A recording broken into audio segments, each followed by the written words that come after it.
Hello friends, in this video we are going to learn something about lists. So lists are nothing but it is the group of different data types, or also called as collection of different data types or collection of different object types. So we have objects like lists, numbers, tuples, dictionaries, etc., floating points, etc., strings, etc., and these all can be arranged into a list. So these lists are something like similar to arrays. So whereas arrays have only the group of similar data types like either integers or string or something like that. So we can define the list as I'm taking the variable as L equal to list. So this is the list function, that is method, built-in method. So if we check that type, so the type of L will be list class. So this is the list class. So we can also denote the list by using the square brackets. If you run it, it is also the same. And if you pass the list, we can pass the list values as something like 1, 2, 3, 4 and hello. So when we print the list, we will get the same as a collection of different data types like this. So this is how we can represent the list. Within the square brackets we get the list of data, and we have the built-in methods for the list class, the string. Like if you print the length of L, there are the 6 elements inside the list, and the lists are mutable. That is, we can change the values inside a list, and the list is ordered, that is the position is reserved. So if you print the index of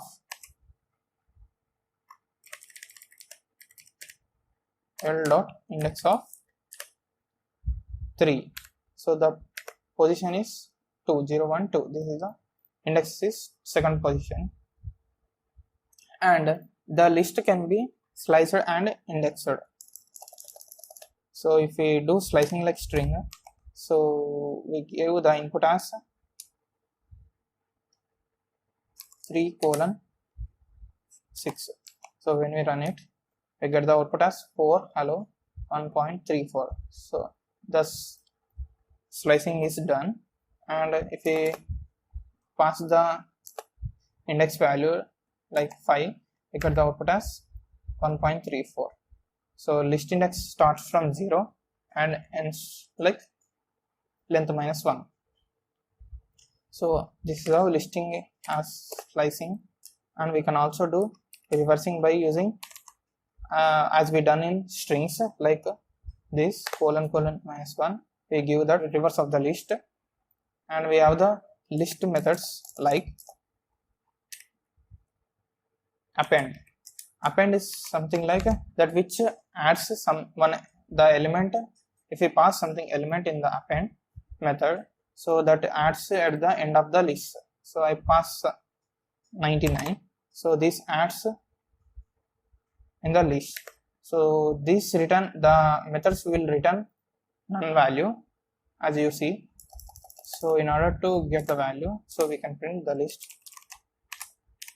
So if you print list again, we get the 99 is appended at the end of the list.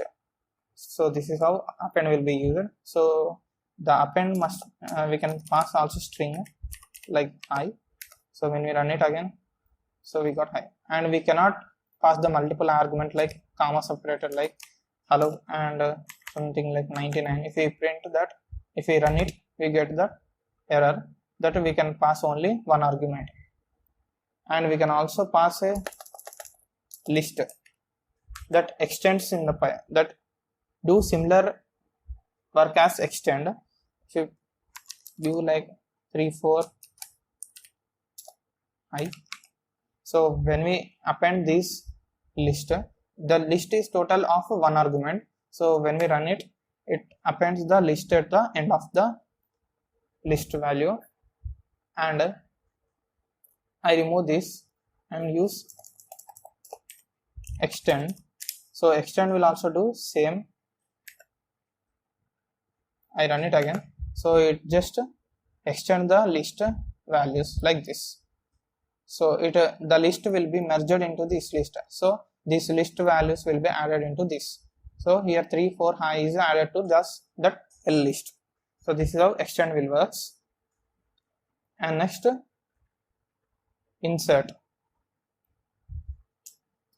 I remove this.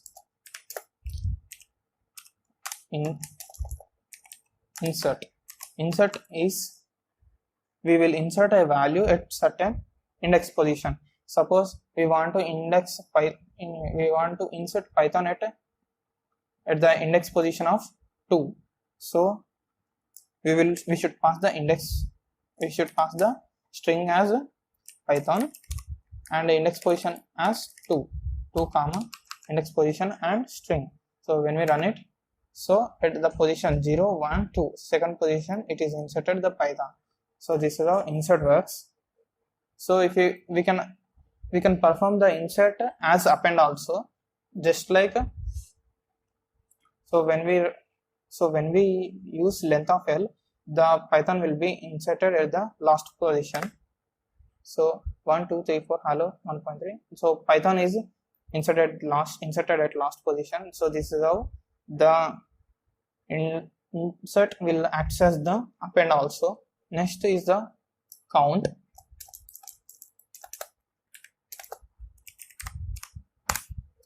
So so suppose I want to count the element, how many times that 3 is repeated. So I remove this and this return a value, print of L.count of 3. So this return the value as 1 because 3 is repeated one time. And next, if you add some more values, so when I run it again, it displays 4. So the 3 is counted as 4. So the count is also works similarly, works in the string. And next, sort. So sort is the method that which arranges the elements in the list in the ascending order by default. So the sort cannot be performed by the different data types like string. Here is the string, and here is the string, and here is the integers, and here is the float. So it cannot be performed on the different data types. So when we run it, it's give error obviously. See here we got the error, that is operation. This is the comparison operator cannot be performed on the string and integer. So for this we need to remove this, and if we run it again, it will throws a none type. So we remove this and print the changed list, that is 1 2 3 3 3 3 4. This is the ordered data in the ascending order. We can also pass some elements like this.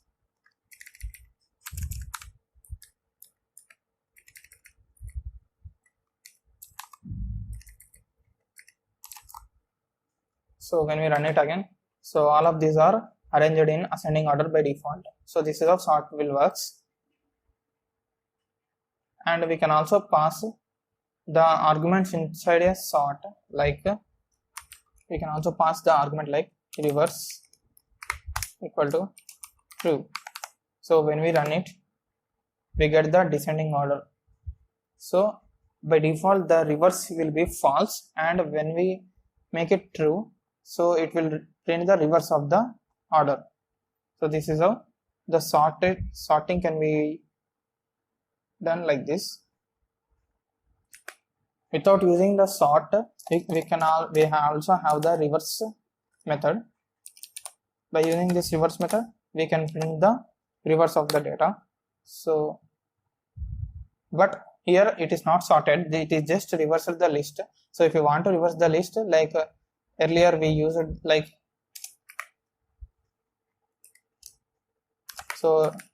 we used that slicing like colon colon -1, we got the reverse of data like this. But without using like that, if you want to use the method, so we can use l dot reverse, so it will also give the similar output. And next we can also pass like the function type, so we need to pass sorted of L. We will pass the argument like L. So we can also do sorting like this. When we run it, it will give the sorted list, and it will not give none type because we passed the inside a function, built-in function. And the reverse can also done like this similarly.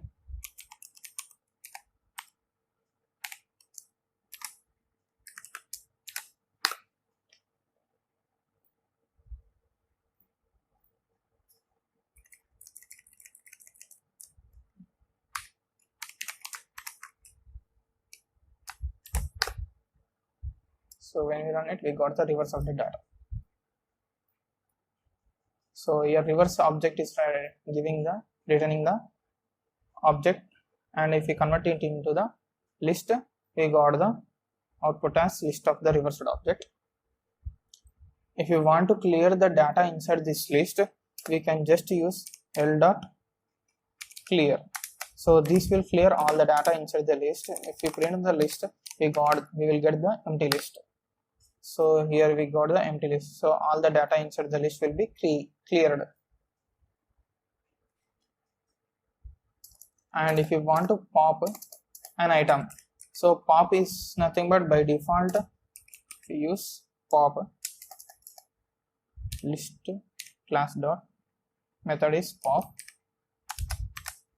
So in this pop, if you give, by default it takes as the last index, and if you run it, it will give 3 to 4 as the popped item. As a stack, there is a pop, push and pop, so the pop item will be the last one.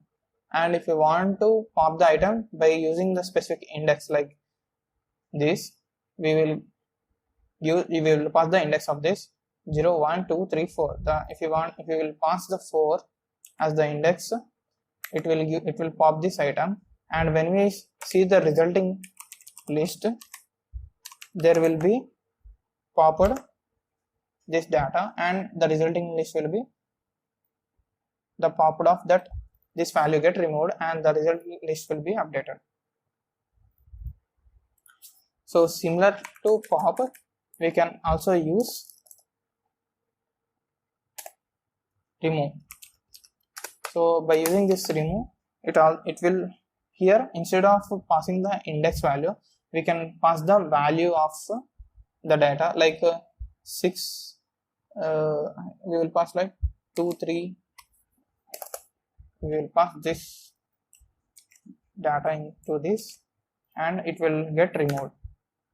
The output will be like this. So here we can pass the values as the input to the remove, so the popped output will be, so here this value will be removed from the list, and we will get updated with new list. So when we do delete of list of 3, so when we run it by printing again L, so here the 4 is disappeared, so the 4 is deleted. It is similar to remove, but here we can do by using indexing. And we can delete a group of elements like slicing. From here to, I will remove up to 6 elements. So we got removed that elements up to the 6 index position, from 3 to 6. I will give 2 to 7. So when I run it, we removed that index element from 2 to 7. So this is how it works. So as lists are mutable, we can also change that items like L of, we need to select an index like 5 or 1 is equals to, we can change it as 1000. So when we print the list again, so the index position at this one 2 will be replaced by 1000. So here we got replaced the 1000. So this is a, without using the methods we can also do it by indexing and slicing. So if we use slicing like from 1 to 5, we can also define like empty function, empty list. So the empty list, so there will be deleted like this also. And if we want to pass like some strings like hello, so when we run it again, so from the up to this range the items get replaced by I and hello. So this is how the slicing works.